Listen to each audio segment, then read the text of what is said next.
Hello and welcome back. I hope all are you doing well and taking proper care of yourself. So students, आपका फिर से स्वागत है हमारे YouTube channel पढ़ाई विद गुरुचेला पर। स्टूडेंट्स, आज हम डिस्कस करने जा रहे हैं understanding globalization and its alternative perspective. ये जो टॉपिक है इसके ऊपर हम ऑलरेडी डिस्कशन कर चुके हैं 2 वीडियोज़ के अंदर। अगर आपने इस टॉपिक के ऊपर जो हमारे वीडियोज़ हैं उनको अभी तक नहीं देखा है तो आपसे रिक्वेस्ट है कि उन वीडियोज़ को ज़रूर देखें एंड समझें कि क्या मीनिंग है, क्या सिग्निफिकेंस है ग्लोबलाइजेशन का एंड इसके क्या अल्टरनेटिव पर्सपेक्टिव हैं, क्या थ्योरेटिकल पर्सपेक्टिव हैं, क्या अप्रोचेस हैं and so on. So students, इस वीडियो के अंदर हम प्रॉपरली डिस्कस करने जा रहे हैं इस टॉपिक के ऊपर जो DU में जो रेगुलर स्टूडेंट्स हैं या फिर एसओएल स्टूडेंट्स हैं एंड सो ऑन, जो एग्ज़ामिनेशन हुआ है ग्लोबल पॉलिटिक्स का 2015 से लेकर 2019 तक, उसमें इस टॉपिक का कितना महत्व रहा है, इस टॉपिक का कितना इम्पोर्टेंस रहा है, किस टाइप के क्वेश्चंस इस टॉपिक के अंदर से पूछे गए हैं, इन सभी को हम इस वीडियो के अंदर डिस्कस करेंगे एंड साथ ही कुछ बेसिक टर्म्स एंड डेफिनेशंस को भी अंडरस्टैंड करेंगे, समझेंगे। सो आप बने रहिए इस वीडियो के साथ। अगर आपको ये वीडियो पसंद आती है या थोड़ी बहुत भी आपके लिए हेल्पफुल होती है तो प्लीज़ वीडियो को लाइक करें एंड हमारे YouTube चैनल पढ़ाई विद गुरुचेला को नोटिफिकेशन बेल आइकन के साथ सब्सक्राइब कर दें, जिससे आपको आने वाली वीडियोस की नोटिफिकेशंस मिलती रहें। अगर आपके कुछ क्वेरीज़ हैं, कुछ आपके सजेशंस हैं तो आप कमेंट बॉक्स के अंदर ड्रॉप करें। हम पूरा प्रयास करेंगे आपकी जो क्वेरीज़ हैं उसको सॉल्व करने का।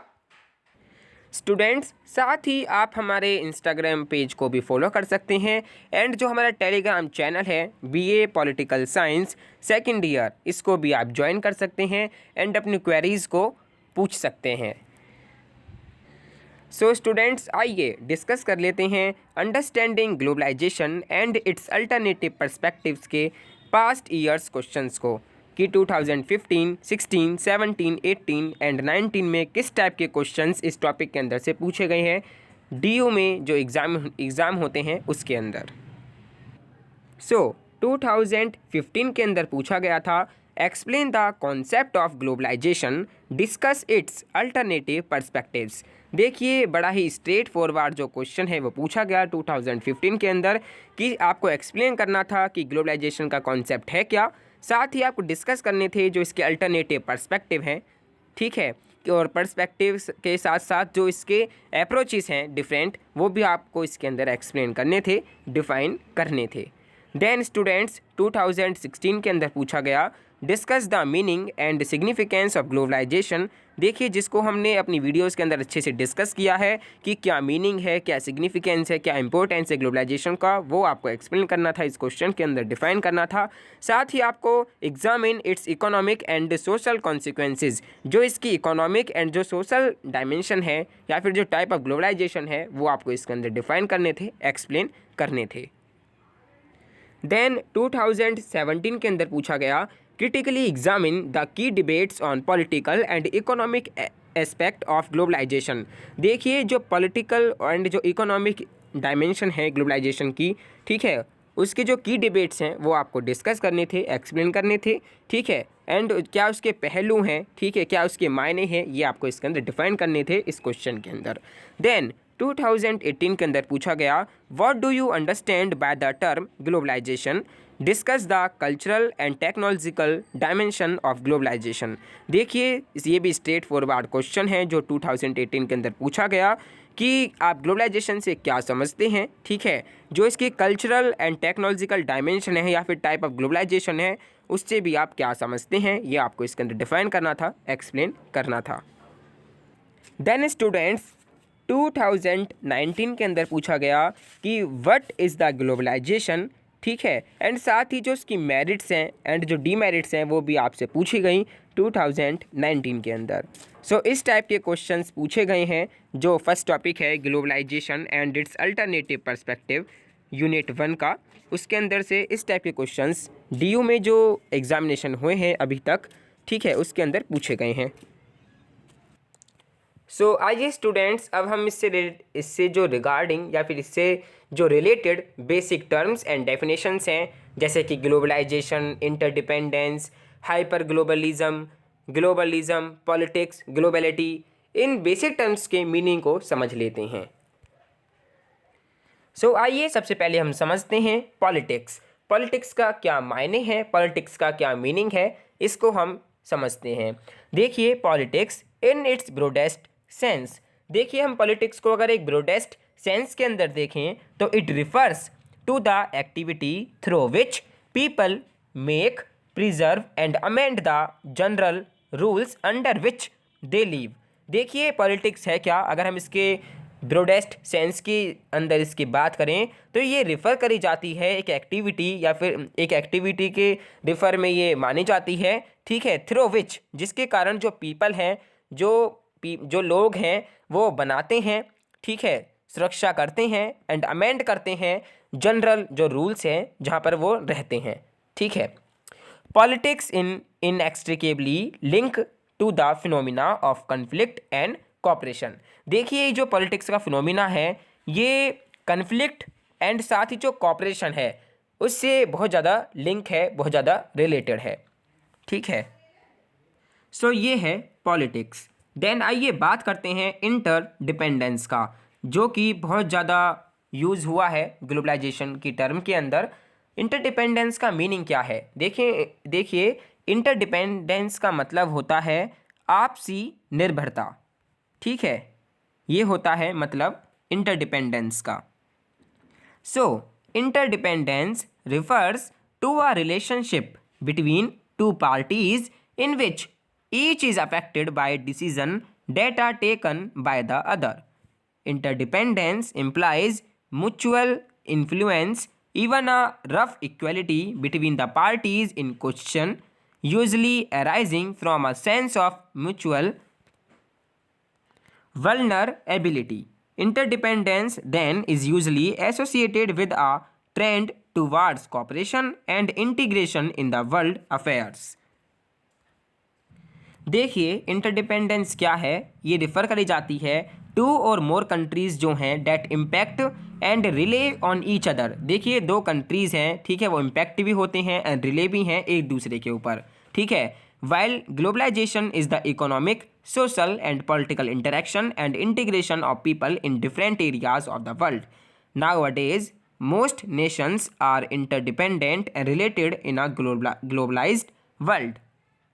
देखिए इंटरडिपेंडेंस को इस तरीके से डिफाइन करा जा सकता है कि it describe when two or more international actors impact and rely on each other. जैसे कंसिडर करें आप द फ्लोर इंडस्ट्री, एक फ्लोर इंडस्ट्री है एग्जाम्पल के लिए, ठीक है। One person specialize in growing crop. देखिए एक पर्सन जो है वो स्पेशलाइज है क्रॉप्स को ग्रोइंग करने में, ठीक है, and another on milling, and जो दूसरा पर्सन है वो माइलिंग करने में स्पेशलाइज्ड है, ठीक है। वन ऑन पैकिंग, ठीक है, एंड जो तीसरा है वो पैकेजिंग पर बहुत ज़्यादा स्पेशलाइज्ड है, ठीक है, एक डिस्ट्रीब्यूटिंग पर ज़्यादा, and finally selling it. So they need each other to deliver that the final product, and if one day the mill stop everyone is affected, they are all interdependent. So इस तरीके से जो floor जो company है, floor की जो factory है उसमें जो लोग जो काम करते हैं, जो डिफरेंट जो वेज के काम है, उसके अंदर क्या है, उन सभी की आपसी निर्भरता है, उनकी क्या है, इंटरडिपेंडेंस है। एंड आप सपोज कीजिए कि जो फ्लोर इंडस्ट्री है, जो फ्लोर मिल है, वो अगर एक दिन किसी कारण बंद हो जाती है तो उससे हर एक पर्सन जो है जो उसके अंदर इन्वॉल्व था वो अफेक्ट होगा, ठीक है। सो दे आर ऑल इंटरडिपेंडेंट। तो इस प्रकार सभी जो लोग हैं वो इंटरडिपेंडेंट हैं, एक दूसरे के ऊपर निर्भर हैं, आपसी निर्भरता है उन सभी पीपल्स के अंदर। सो ये कॉन्सेप्ट है इंटरडिपेंडेंस का। देन आइए बात करते हैं ग्लोबलाइजेशन की, जिसको हम 2 वीडियोस के अंदर ऑलरेडी अच्छे से डिस्कस कर चुके हैं, इसलिए हम क्विकली जान लेते हैं मीनिंग क्या है ग्लोबलाइजेशन का। So globalization is the emergence of a complex wave of interconnectedness that means that our lives are increasingly shaped by events that occur and decisions are made at a great distance from us.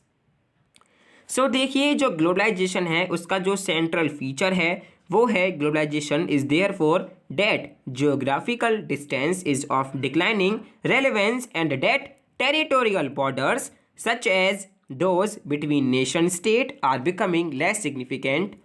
So these are the central feature of globalization.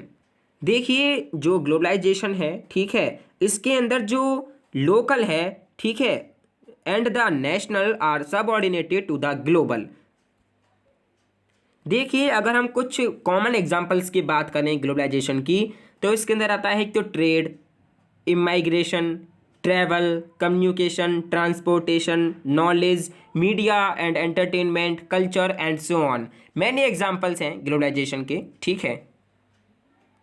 देखिए students, आप ध्यान से समझिए, वस्तुएं जिन्हें हम अपने दैनिक जीवन में प्रयोग करते हैं, भले ही वे आवश्यक हों, जैसे भोजन, कपड़े, फर्नीचर, बिजली का सामान या दवाइयाँ अथवा आराम और मनोरंजन की वस्तुएं आदि, इनमें से कई ग्लोबलाइज्ड आकार के नेटवर्क से हम तक पहुंचाई जाती हैं, ठीक है।